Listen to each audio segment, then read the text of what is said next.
2027 সালের পরীক্ষার্থী যারা রয়েছে তাদের সাজেশনের আলোকে আলোচনা।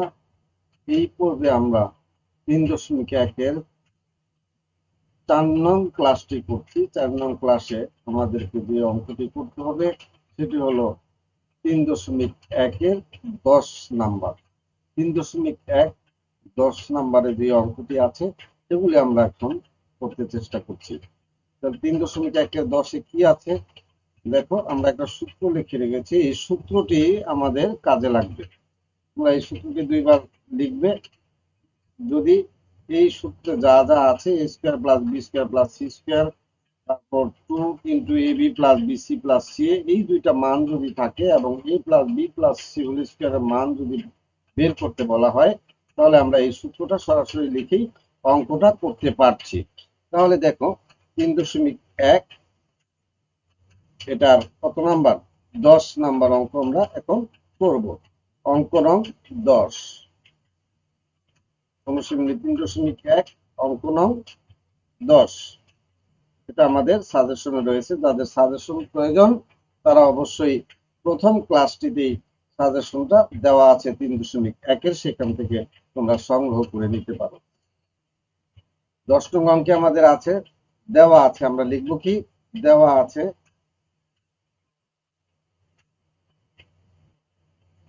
দুইটি মান, দুইটা দেওয়া আছে, সেই দুইটা আমরা লিখবো। যে কোনো মান নির্ণয়ের ক্ষেত্রে যে মানগুলি দেওয়া থাকবে এগুলি আমরা প্রথমে লিখব।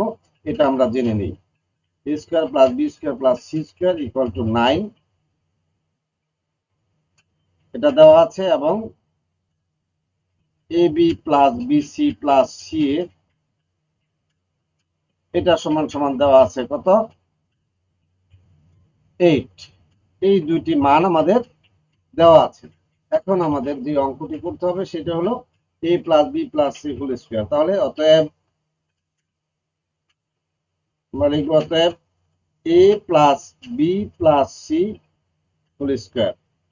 ঠিক এটার যে সূত্রটা আছে দেখা যাচ্ছে, এই সূত্রটার এই মানটাও আমাদের দেওয়া আছে, এই মানটাও দেওয়া আছে। তাহলে আমরা এই সূত্রটা বসালেই অঙ্কটা হয়ে যাবে। নিচে নিচে লিখি a square plus b square plus c square plus 2 into ab plus bc plus c। এখন এইটা গুণ দিয়েও থাকতে পারে, ঠিক আছে? 2ab plus 2bc plus 2ca, এরকমও আমাদেরকে এটা না দিয়ে এরকম মানও দেওয়া থাকতে পারে। তখন আমরা 2 কমন নিয়ে ওই মানটা বসাবো। আশা করি তোমরা বুঝতে পেরেছ। অঙ্কগুলো একটু ভিন্নভাবে থাকতেই পারে। এখন দেখো,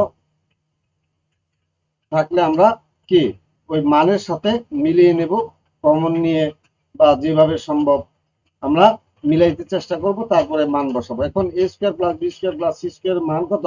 9। এটা মান হলো 9। এই যে 9 আমি বসাই দিলাম।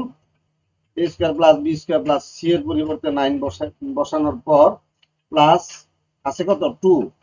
তাহলে 2 এর সাথে এটা গুণ, তাহলে গুণ চিহ্ন দিলাম। কত?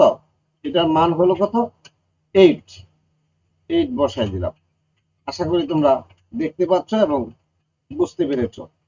এবার আমরা কি করব? এই 9 প্লাস, দেখো 9 প্লাস 8 ইন্টু 2 16। তাহলে সম্পূর্ণটা রেজাল্ট হবে কত? দেখো 16 হলে 9 এবং 16 যদি আমরা যোগ করি 25। এই হলো আমাদের এই 10 নং অঙ্কটির ফলাফল। আশা করি তোমরা বুঝতে পেরেছ। যদি কেউ বুঝতে না পারো তাহলে আমাকে বলতে পারো, মেসেজে জানালে কোন লাইনটা তোমরা বুঝো নাই সেটা লিখে তোমরা বলবে যে এটা আমি বুঝি নাই। তা আজ এ পর্যন্তই। এটা আমাদের 4 নং ক্লাস ছিল। ক্লাস নং ছিল কত? ক্লাস নং 4। ক্লাস নং 4 সাজেশনের আলোকে আমরা যে ক্লাসগুলো নিচ্ছি এটা 4 নং ক্লাস আজকে ছিল। তো পরবর্তী ক্লাসে আবার দেখা হবে। আল্লাহ হাফেজ।